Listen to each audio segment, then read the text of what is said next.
यही welcome to इंसान ICS academy private limited English grammar vocational voice and slang. आपको बता दें कि समय समय भारत सरकार द्वारा कराए जाने वाले जितने भी सेंट्रल एग्जाम होते हैं, खास करके एसएससी हो गया, बैंक हो गया, हमारा एनडीए हो गया, सीडीएस हो गया, आईएएस मेंस का पेपर तो कंपल्सरी इंग्लिश ग्रामर पूछी जाती है। तो आपको बताते हैं इस तरह के जितने भी पेपर होते हैं वहाँ पे इंग्लिश की जो प्राथमिकता होती है इसमें सिर्फ ग्रामर की ही बातें पूछी जाती हैं। लैंग्वेज का पैटर्न नहीं होता है और ना ही उसमें लिटरेचर का कोई भी पैटर्न होता है।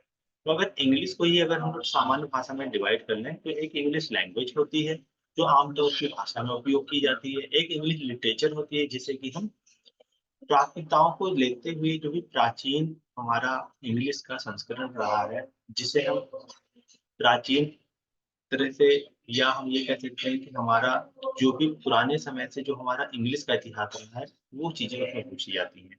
और एक होता है हमारा इंग्लिश ग्रामर। तो इंग्लिश के 3 सेक्शन ऑलरेडी बने हुए हैं। अब बातें आती हैं कि हमारे एग्ज़ाम में क्या आता है, तो स्पेशली हमारे एग्ज़ाम में ग्रामर की चीज़ें पूछी जाती हैं। तो यहाँ पे ना तो इंग्लिश लिटरेचर की बातें बताई जा रही हैं और ना ही उन चीज़ों को बताया जा रहा है जो इसका आपसे या आपके कॉम्पिटिशन से कोई लेना-देना नहीं है। तो English grammar vocational voice assessment train में खास करके उन नियमों से बताया जाता है जिसको आसानी भाषा में सीख करके हम लोग एक कॉम्पिटिशन में अच्छे अंक प्राप्त कर सकते हैं और साथ ही साथ अपने स्पोकन इंग्लिश को भी इम्प्रूव कर सकते हैं। तो आज का जो बेसिक टॉपिक है ये वर्ब टू बी को लेकर के बनाया गया है। तो वर्ब टू बी क्या होती है वो जानते हैं। वर्ब टू बी के साथ कौन-कौन से हमारी वर्ब आ सकती है उनको जानते हैं और इसके साथ वर्ब टू बी का अगर कोई भी वर्ड आता है तो इसके साथ कैसे प्रोनाउन यूज़ किए जाएँगे, नॉमिनेटिव होगा, ऑब्जेक्टिव होगा, पॉजेसिव होगा, उन सभी बातों को सीखते हैं। Welcome back English grammar vocational voice accent and slang. यहाँ पे हम आज वर्ब टू बी को क्लियर करने वाले हैं। वर्ब टू बी को पहले हम देख लेते हैं कि वर्ब टू बी होती क्या है। वर्ब टू बी की अगर हम बात करते हैं तो इसमें 5 चीज़ें आती हैं। एक हमारा इसमें इज होता है, इसमें हमारा एम होता है और एक हमारा आर होता है। तो इज, एम, आर ये हमारे प्रेज़ेंट में माने जाते हैं। इनको किसमें माना जाता है? इनको हम हमेशा प्रेज़ेंट में मानते हैं। अब दूसरी चीज़ें आती हैं इसी वर्ब टू बी में, एक हमारा वॉच होता है और एक हमारा वर्ब होता है। तो इसी को हम क्या कहते हैं? Verb to be. तो इन 5 चीज़ों को लेकर के वर्ब टू बी बनाई जाती है और ये हमारा क्या होता है? ये हमारा पार्ट होता है। कॉम्प्लीमेंट की अगर हम बात करते हैं तो कॉम्प्लीमेंट का मतलब होता है कि किसी भी सेंटेंस में अंतिम रूप से आने वाले अन्य शब्द, इसको क्या कहेंगे? अन्य शब्द कहते हैं। तो अन्य शब्द का मतलब ये हो गया कि जो चीज़ें हमारे साथ-साथ आ रही हैं या हम उनको दूसरी भाषा में पूरक शब्द भी कहते हैं। तो वो पूरक शब्द जिनसे हम किसी भी सेंटेंस को कंप्लीट करते हैं। तो प्रोनाउन का मतलब क्या होता है? प्रोनाउन का मतलब हमारे सर्वनाम से लिया जाता है। सर्वनाम क्या होता है? जो किसी संज्ञा या नाम के स्थान पर उपयोग किए जाते हैं। तो हमारा वर्ब टू बी भी यहाँ पे क्लियर हो गया और हमारा यहाँ पे कॉम्प्लीमेंट भी क्लियर हो गया और यहाँ पे हमारा प्रोनाउन भी हो गया। अब अगर हम प्रोनाउन की बात करते हैं तो प्रोनाउन में क्या चीज़ें आती हैं? एक हमारा होता है नॉमिनेटिव, बहुत अच्छे से समझिएगा। एक होता है नॉमिनेटिव। जो नॉमिनेटिव होता है इसी को हम सब्जेक्ट बोलते हैं। क्या बोलते हैं? सब्जेक्ट बोलते हैं। इसी नॉमिनेटिव को सब्जेक्ट बोला जाता है। ठीक? तो इससे हमारा ये चीज़ भी क्लियर है कि जो चीज़ें सब्जेक्ट में आती है, सब्जेक्ट का मतलब कोई भी नाउन या प्रोनाउन हो सकता है। तो सब्जेक्ट की बातें क्या होती हैं? सब्जेक्ट में 2 चीज़ें आती हैं। सब्जेक्ट में 2 चीज़ें कौन-सी आती हैं? कोई भी चीज़ें अगर किसी भी सेंटेंस की शुरुआत करेंगे या तो नाउन होगा या फिर वो हमारा प्रोनाउन होगा। तो यहाँ पे हमारी ये चीज़ें भी क्लियर हो गई कि नाउन या प्रोनाउन हो गया, तो इसी को सब्जेक्ट कहते हैं। लेकिन प्रोनाउन की भाषा में जो पहला हमारा सेक्शन बनता है, हमारा नॉमिनेटिव होता है। तो पहला हमारा ये नॉमिनेटिव हो गया। अब इस नॉमिनेटिव हमारा क्या आएगा? इस नॉमिनेटिव हमारा आई आता है। इस नॉमिनेटिव में हमारा वी आता है। इस नॉमिनेटिव में हमारा यू आता है। इस नॉमिनेटिव में हमारा ही आता है। इस नॉमिनेटिव में हमारा शी आता है। इस नॉमिनेटिव में हमारा इट आता है। इस नॉमिनेटिव में हमारा वन आता है। इस नॉमिनेटिव में हमारा हु आता है और इसी नॉमिनेटिव में हमारा दे आता है। तो ये चीज़ें हमारी क्या हो गई? नॉमिनेटिव।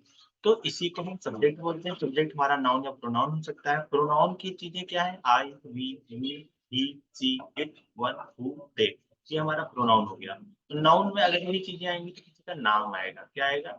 तो किसी का नाम आएगा। तो जब ये नाम आएगा तो या तो प्रोनाउन यूज़ हो रहा है या फिर नाउन यूज़ हो रहा है। तो नॉमिनेटिव का मतलब सब्जेक्ट होता है और सब्जेक्ट में हमारे नाउन या प्रोनाउन आते हैं। ये प्रोनाउन की बातें हैं, आई, वी से लेके जेड तक। तो ये नाउन अगर आता है तो। तो यहाँ तो नाउन नॉमिनेटिव में या तो नाउन आएगा तो प्रोनाउन आएगा। नाउन में किसी का नाम आ सकता है और प्रोनाउन में हमने आपको बता दिया कि नॉमिनेटिव में ये सारी चीजें आती हैं। दूसरा होता है हमारा ऑब्जेक्टिव। दूसरा हमारा क्या होता है? ऑब्जेक्टिव होता है। तो जब हम ऑब्जेक्टिव की बातें करते हैं, ऑब्जेक्टिव में आई का क्या हो जाता है? नॉमिनेटिव के बाद अगर हमारा कोई भी ऑब्जेक्टिव आता है, तो आई की जगह हमारा क्या हो जाएगा? आई की जगह हो जाएगा हमारा मी, ठीक है? और वी की जगह क्या हो जाएगा? वी की जगह हो जाएगा हमारा अस। यू की जगह हमारा यू ही रहता है, ठीक? और ही की जगह पे क्या हो जाएगा? ही की जगह पे हो जाएगा हमारा हिम। सी की जगह पे क्या हो जाएगा? सी की जगह पे हो जाएगा हमारा हर। ये चीजें हमारी ऑब्जेक्टिव में चल रही हैं। इट की जगह पे हमारा इट ही यूज होता है। वन की जगह पे हमारा वन ही आता है। हु की जगह पे हमारा हुम आ जाता है। और दे की जगह पे हमारा देम आ जाता है। तो ये चीज जानिए, ये प्रोनाउन की बातें हैं। नॉमिनेटिव, नॉमिनेटिव में I, we, you, he, she, it, one, who और दे आ गया। किसी भी सेंटेंस की शुरुआत हमारी नाउन या प्रोनाउन से होती है, ये चीजें आपको क्लियर है। तो अगर नाउन आएगा तो किसी का नाम आएगा, और नाउन अगर नहीं आता है तो प्रोनाउन आएगा। तो प्रोनाउन में नॉमिनेटिव में क्या आ सकता है? आई से लेके दे तक आ सकता है। अब इसी नॉमिनेटिव का जो ऑब्जेक्टिव बनता है, उसी को हम ऑब्जेक्टिव लिखते हैं। और ये हमारा प्रोनाउन का सेकंड पार्ट होता है, ठीक है? ये क्या होता है? प्रोनाउन का सेकंड पार्ट होता है। अब यहाँ पे आपको समझना क्या है कि यहाँ पे जो verb to be plus complement और प्लस जो प्रोनाउन बताया गया, तो इसको कैसे यूज करते हैं, इसको समझिए पहले। किसी भी वर्ब टू बी का अगर कोई भी कॉम्प्लीमेंट, कॉम्प्लीमेंट मतलब वर्ब टू बी के बाद आने वाले नाउन या प्रोनाउन, तो यहाँ पे प्रोनाउन की बातें बताई जा रही है, ना कि आपको नाउन की बातें बता दिया जा रही है। तो आप पहले इस चीज को क्लियर कर लीजिए कि यहाँ पे हमको पहले नाउन को छोड़ के प्रोनाउन क्लियर करना है। तो किसी भी वर्ब टू बी का अगर कोई भी कॉम्प्लीमेंट अगर प्रोनाउन होता है, किसी भी वर्ब टू बी क्या होती है? इज, एम, आर के प्रेजेंट में यूज होते हैं, वाज, वर या हमारे पास्ट में यूज होते हैं। यही 5 हमारी होती है। ये टोटल हमारे कितने होते हैं? ये 5 होते हैं। तो इसी को वर्ब टू बी लिखते हैं। अब यहाँ प्रोनाउन की बातें क्लियर की जा रही हैं, तो इसको क्लियर कीजिए। किसी भी वर्ब टू बी के बाद अगर कोई भी प्रोनाउन यूज होता है, तो हमेशा वो नॉमिनेटिव फॉर्म में ही लिखा जाएगा। फिर से समझिए, किसी भी वर्ब टू बी के बाद अगर कोई भी प्रोनाउन यूज हो रहा है, तो उसको हमेशा नॉमिनेटिव में ही यूज किया जाएगा, ऑब्जेक्टिव में कभी भी यूज नहीं किया जाएगा। एग्जाम्पल देखिए, एग्जाम्पल यहाँ पे देखिए, पहला एग्जाम्पल है। जो चीजें आपको क्लियर करनी है उसको अच्छे से समझिए कि एग्जाम्पल के माध्यम से ही उसको आप अच्छे से समझेंगे। यहाँ पे पहला एग्जाम्पल है, it is I who came yesterday. तो आई ही क्यों लिखा गया? यहाँ पे मी क्यों नहीं लिखा गया? क्योंकि मी ऑब्जेक्टिव में आता है। यहाँ पे ऑब्जेक्टिव बताया गया ना, मी ऑब्जेक्टिव में आता है। तो अगर आप यहाँ पे मी कर देंगे तो ये सेंटेंस रॉन्ग हो जाएगा। आपको बताया क्या गया है? किसी भी वर्ब टू बी के बाद अगर कोई भी प्रोनाउन यूज होता है, तो हमेशा नॉमिनेटिव फॉर्म में आता है, कभी भी ऑब्जेक्टिव फॉर्म में यूज नहीं करते हैं। ऑब्जेक्टिव में मी से लेकर देम तक बताया गया है, इसका यूज कभी नहीं किया जाएगा। नॉमिनेटिव आई से लेके दे तक बताया गया, इसका यूज हमेशा किया जाएगा। सेकंड देखिए, it is see who came yesterday. अब यहाँ पे सी की जगह पे अगर आप हर कर देते हैं, हर आपको क्यों बताया गया कि यहाँ पे देखिए आपको बताया गया था कि ऑब्जेक्टिव में आता है।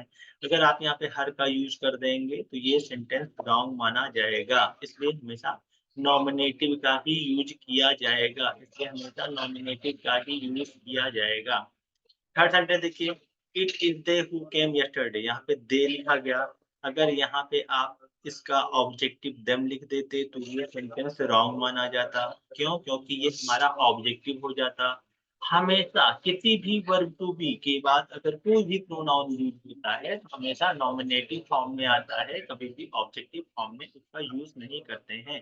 इस वजह से it is she correct sentence, it is they correct sentence, it is I correct sentence. अगर यहाँ पे मी कर देते तो रॉन्ग हो जाता, हर कर देंगे रॉन्ग हो जाएगा, देम कर देंगे तो रॉन्ग हो जाएगा। तो यहाँ पे आपको क्या बताया गया? वर्ब टू बी कितनी होती है? 5 होती है। इज, एम, आर ये प्रेजेंट में यूज होते हैं, वाज, वर ये हमेशा पास्ट में यूज होते हैं। अगर इसके बाद कभी भी कोई प्रोनाउन यूज किया जाता है, तो हमेशा नॉमिनेटिव फॉर्म में आता है, कभी भी ऑब्जेक्टिव फॉर्म में नहीं आता है। तो आज English grammar, vocational, voice accent and slang में यहीं तक। मिलते हैं नेक्स्ट सेगमेंट में नए तथ्यों और नए विश्लेषणों के साथ। तब तक के लिए इंसात आईसीएस एकेडमी प्राइवेट लिमिटेड की तरफ से जय हिंद, जय भारत।